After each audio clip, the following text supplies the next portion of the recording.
Halo, ketemu lagi di channel ini dan kita bahas tentang pinjol yang lagi marak kasusnya di Indonesia. Menurut kalian, baik nggak sih pinjol itu? Kalau menurut aku, pinjol itu ya baik-baik saja dan fine-fine saja selama kita punya pemahaman yang benar tentang pinjol. Nah, buat kalian biar nggak gagal paham, kalian ikuti video ini sampai selesai. Banyaknya kasus pinjol di Indonesia ini sebenarnya salah siapa? Salah pinjolnya atau kita sebagai krediturnya? Itu terserah kalian sih. Kalian bagian dari orang yang suka menyalahkan eksternal atau yang bagian dari pengen introspeksi diri atau menyalahkan diri sendiri. Itu akan jadi perdebatan panjang dan itu akan kita kesampingkan. Karena itu sama saja dengan pertanyaan, ayam dan telur duluan mana? Telur atau ayam? Karena telur dari ayam, tapi ayam juga dari telur. Kita akan sampaikan perdebatan ini. Kita akan lebih pada pemahaman tentang pinjol itu sendiri. Kalau merujuk dari aturan pemerintah itu menganjurkan bunga pinjol itu 0,4% per hari atau 12% per bulan. Sebenarnya ini enak banget dan menguntungkan kita, mempermudah kita untuk mendapatkan uang secara instan. Bayangkan, kalau kita butuh uang 1 juta, kalau kita pinjam ke tetangga, dapat nggak uang 1 juta? Ya, bisa jadi dapat, bisa jadi tidak. Bisa jadi udah nggak dapat, diceramain sama tetangga, udah gitu diceritain ke semua orang. Ribet banget kan? Kalaupun dapat nanti juga masih ngasih sedikit uang sebagai rasa terima kasih.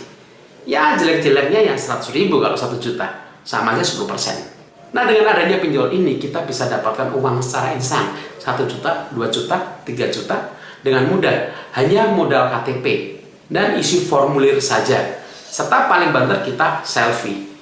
Nah, kalau merujuk pada aturan pemerintah tadi, kalau benar 0,4% per hari, it's okay, fine dan sangat menguntungkan selama benar peruntukannya.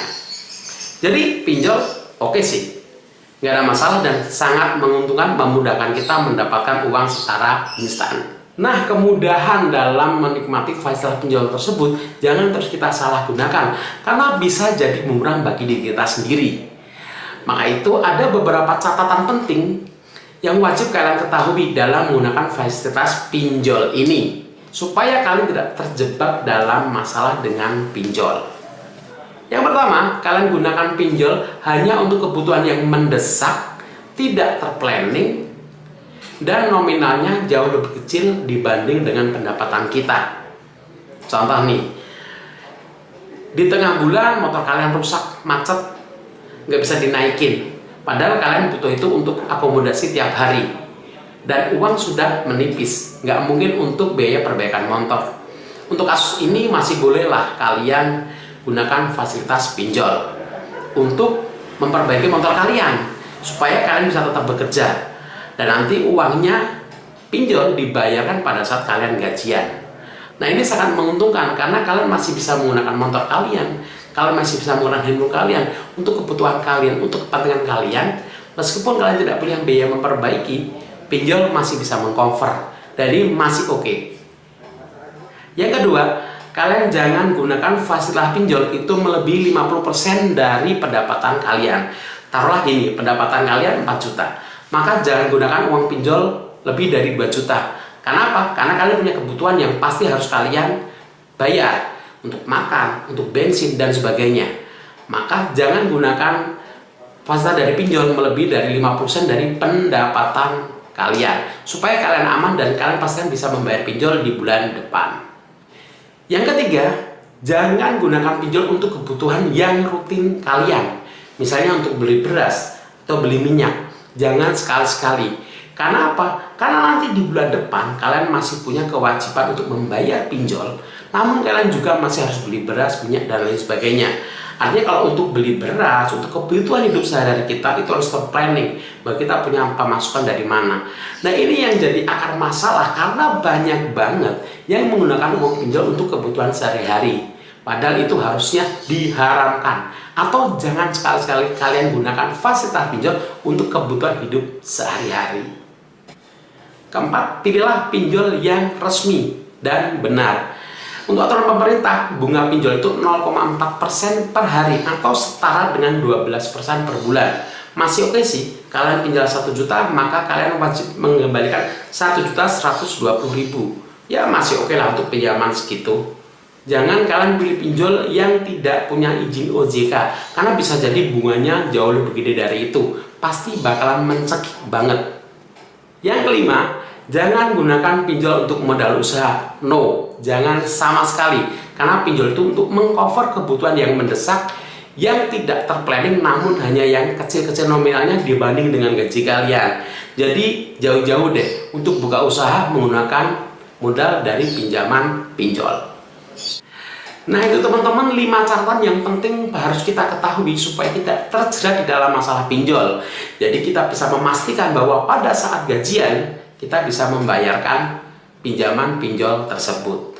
Kalau saya tidak menggunakan istilah pinjol sebenarnya, saya lebih mengacu pada pinjaman di negara-negara Eropa atau negara Barat yang menggunakan istilah payday loan atau pinjaman gajian. Artinya pinjaman yang bisa kita bayarkan pada saat gajian. Artinya pinjaman dalam durasi yang pendek, entah 20 hari atau 30 hari, ya maksimal sampai kita gajian. Itu menurut saya lebih realistis ya. Jadi tanamkan di sini bahwa pinjol itu bukan pinjaman usaha, bukan untuk kebutuhan sehari-hari, tetapi untuk mengcover hal-hal yang sifatnya mendesak, tidak terplanning, dan sangat kita butuhkan. Supaya kalian tidak terjerumus dalam permasalahan pinjol. Jadi sampai sini kita tahu ya, kalau ada permasalahan dengan pinjol, sebenarnya siapa yang bermasalah? Kita atau pinjolnya?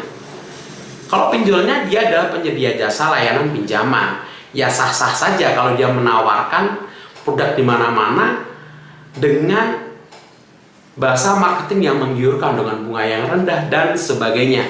Namun ingat, kita harus baca syarat dan ketentuannya. Karena namanya iklan pasti bahasanya fantastis supaya menarik perhatian kita. Namun kalau kita nggak baca syarat dan ketentuannya, bisa jadi kita terjerumus dalam permasalahan pinjol. Nah mungkin sampai di sini semoga ini bermanfaat buat kalian yang lagi galau tentang pinjol. Dan harapan saya sih jauh-jauh dari pinjol, karena saya tidak menggunakan pinjol. Saya hanya menggunakan minimal kartu kredit atau pinjaman reguler. Karena memang berat sih menurut saya pinjaman pinjol, dan semoga saya tidak sampai ke dalam pinjaman pinjol. Namun bagaimanapun pinjol itu resmi dan menguntungkan buat kalian yang membutuhkan dana taktis yang cepat, karena bank tidak mengcover itu ya. Terima kasih sudah menikmati video ini, semoga bermanfaat, dan ketemu lagi di video berikutnya. Jangan lupa subscribe.